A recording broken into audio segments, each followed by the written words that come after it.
আজকে চলো তোমাদের একটা শর্টকাট বুদ্ধি শেখাই।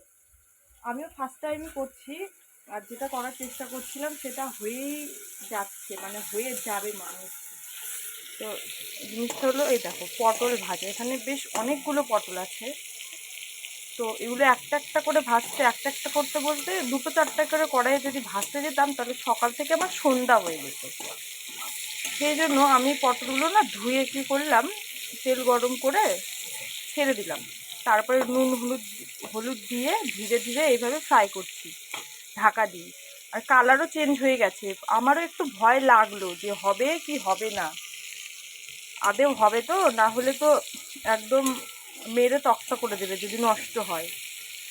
তো যাই হোক, এখন দেখছি যে না, খুব সুন্দর হয়ে গেছে। আর শর্টকাটও তাড়াতাড়ি হয়ে গেল, খাটনিও কম লাগলো, তেলও কম লাগলো, একবারে হয়ে গেল।